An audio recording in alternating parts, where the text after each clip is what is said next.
Hello and welcome to Digging Documents, Episode 1. My name is Alicia Stella, and today we're digging into two patents from Universal that have something to do with turnstiles and, in the first one, facial recognition.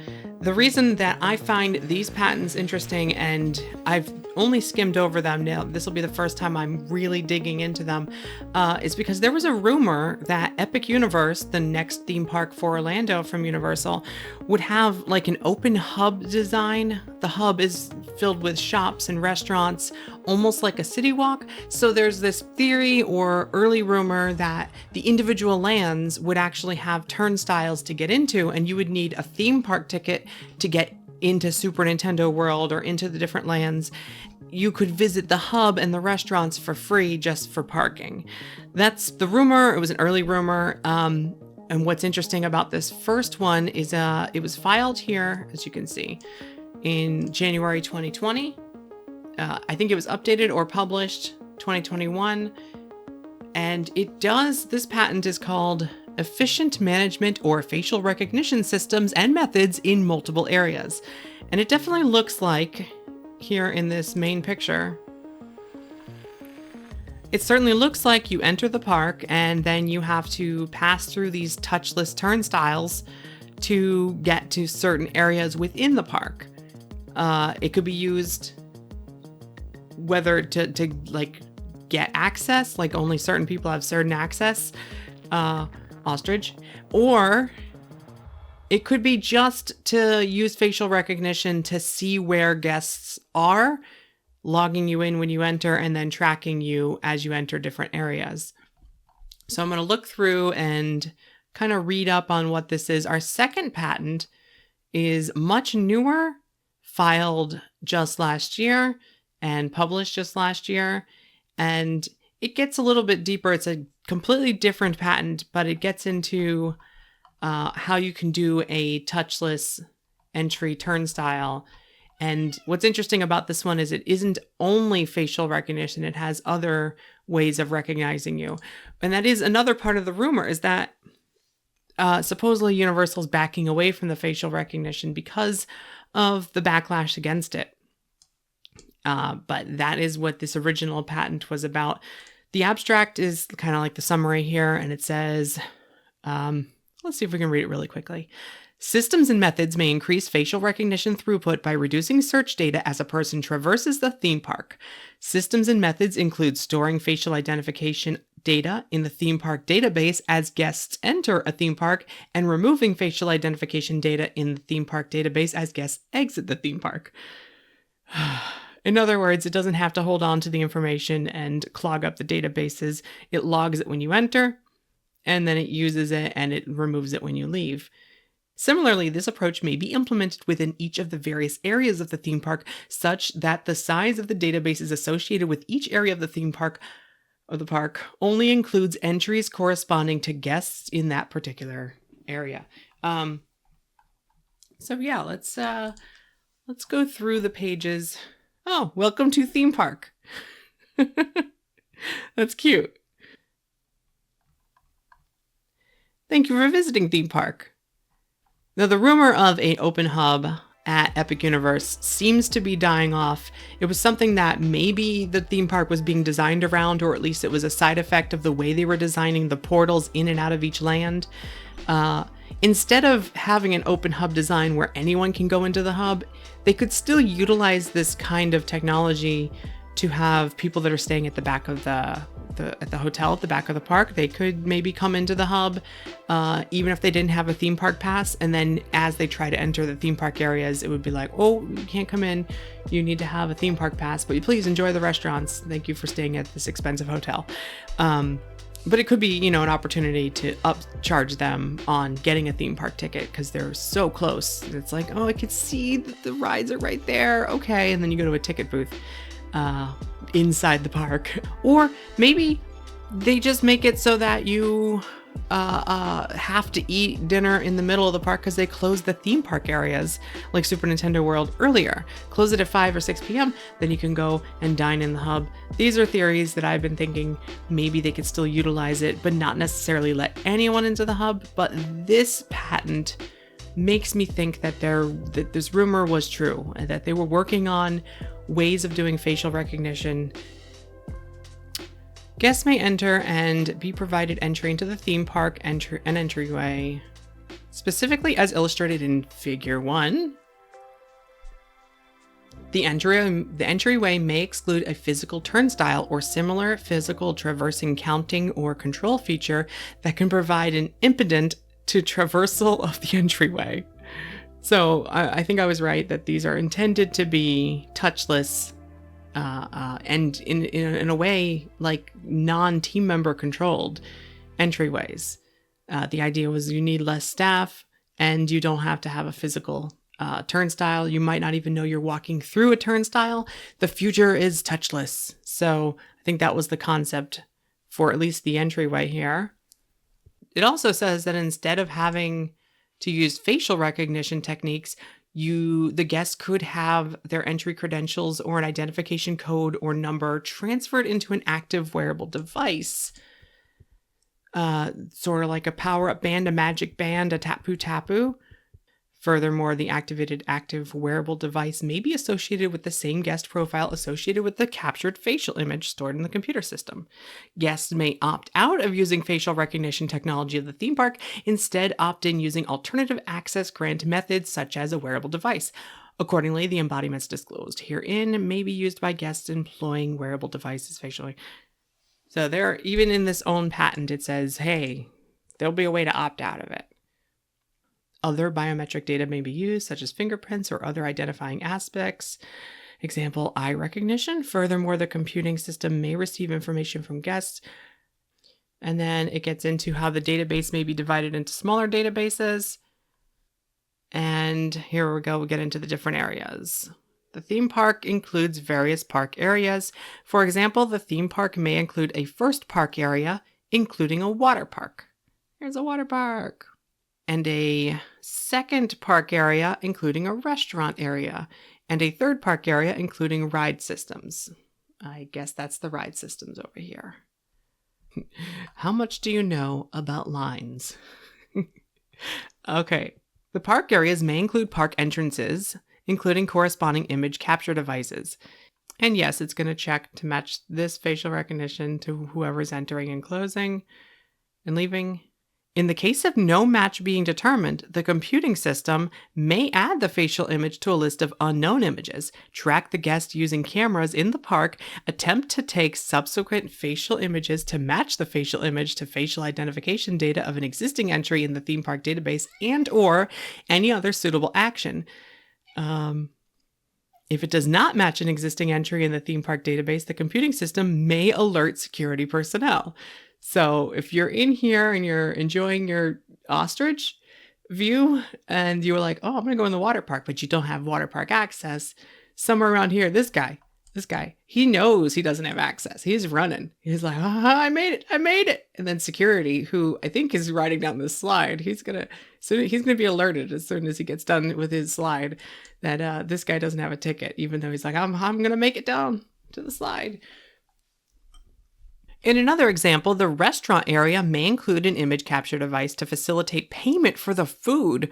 Really? We're going that far? This may be of particular convenience to guests seeking not to use cards, cash, or other payment methods within the theme park. Example, because the guest may be exposed to water. Interesting. So this patent could very well be for an extension of tapu-tapu type stuff for the water park for Volcano Bay, in that you've already got your wallet set up on the account anyway. Why not attach your face at the entrance to your wallet and tapu data? And then you don't even have to tap. You could just show your face. And again, I should point out, in patents, you want to patent as much and as broad as you can. That way, when someone else does this idea, you can have them pay royalties or bring a lawsuit upon them. So you want to patent, broad strokes, get as much as you legally can, and then, if they use it, they use it. If they don't, at least they were the first to think it up. Yeah, I was intrigued by this, which I guess is the theme park entrance. And the image capture device may include a display that may provide instructions to the guest. The display may display a countdown to the guest for capturing the image. Oh, well, that's handy. The guest may have, I like guest is 120. This is guest. A tangible item such as a wearable device, mobile device, or entrance ticket, which may include the profile data. For example, a guest may purchase VIP access to the theme park ahead of time. The guest may scan a barcode from the mobile device, a beacon from their wearable device, or a barcode from the entrance ticket at a scanning station. And that credential may offer the guest certain privileges. Example, entry into a theme park or sporting event, access to financial resources, or the like. And as such, the guest may scan the entrance ticket using the scanning station to send it, and it adds it to your profile. Okay. So you could arrive at a theme park, scan ticket or the QR code from your purchase, scan express credentials, scan anything that you're going to need for the day, and then log your face. And this is all done at the entrance to the theme park. And then for the rest of the day, all you have to do is just walk through a turnstile. It recognizes your face and knows that you have theme park access. It knows that you have, it'll know if you have a wallet on hand and you can pay for your meal. And it'll know if you have express, just walk through the express line. And the patent is very specific about how to set up this welcome center and how to enter in all your data yourself. And what's interesting, I'm going to jump to the second one. I remember when I was glancing at it, the second one is Unified Access Control System. And this one is essentially breaking down this part here and showing you how you can make this without a turnstile. And the abstract says, an amusement park access control system includes an amusement park area having an entrance. A unified access control system is positioned at the entrance. It's configured to control guest access into the amusement park area. The unified access control device includes sensor modules and an access control module physically connected to one another to form a unified structure. So there it's talking about what the other patent was talking about, where you have certain data, like profile data associated with your account or your ticket. But looking at it, it looks like this has the security station built in. Like it looks like it has the X-ray station here and the metal detector and the cameras for facial recognition all in one unified control system. So especially at Epic Universe, I find it interesting that they don't have, the big rotunda hub at a parking garage to do security, and then you get to the theme park and you don't have to do it again. So maybe they're going to put the security right at the entrance to the theme park, and without having to scan tickets or turnstiles, if you do that previously before you get there, then you can just put your stuff in the bin, walk in, get recognized by the camera, and you're in the theme park. That's it. All waiting in one line to get in and through security at the same time. Now, this is just my assumption based on the pictures here. Let's see. Entrance into park attractions and the amusement parks themselves is often controlled at one or more locations where guests are queued. Providing a positive overall experience for amusement park guests entails addressing certain issues related to queuing. How much do you know about lines? Indeed, it is now recognized that park guests can be deterred from returning to a particular amusement park due to negative experiences with queue waiting times and multiple queue locations. Accordingly, improving amusement park queuing systems and methods may result in a more enjoyable and positive experiences for amusement park patrons. So what is really curious about this one versus the other one is that it seems to skip the first step, or at least give the option to skip the first step. And you can actually enroll in the system at home, online, or even on site on your own mobile device. You could be standing there before you even, get into the park. And instead of using the kiosk or waiting in line for a kiosk, you could use your own phone to record whatever biometric data it wants, connect all your entitlements, It talks about how they're essentially trying to create a profile that has multiple identifying pieces of information like photos or biometric data, and then also your family's information, all the things you would set up on the Disney app before you go to Walt Disney World, in addition to your biometric data. Your tickets, your wristbands. And again, it talks about picture, fingerprint, retinal, or iris scan, or other biometric data. It's a wide swath of options here.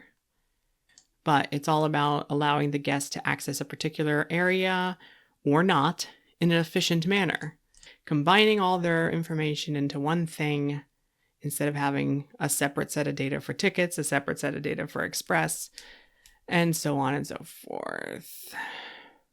So yeah, it's security and touchless turnstile all in one, but this patent says that you can get set up before you even arrive at the park, which is a little more interesting than the original concept here. And again, it talks about wearable devices, smartphones, entry bracelets, and other identification tags that guests can carry, in addition to or instead of biometric data. So they're leaving themselves open for other ideas. And next time we talk, we'll talk about some patents that actually get into how we can gamify a Universal Express or Disney Genie type system, and how Universal may be looking to take the lanyard wearable Express Pass to the next level and maybe even make it electronic, but not a magic band, something completely different. But we'll get into that next time. Hope you've enjoyed this episode of Digging Documents. Sorry the name is not that great, but we wanted to spend some time digging into the documents, and we don't have all the time in the world to come up with a better name. See you next time.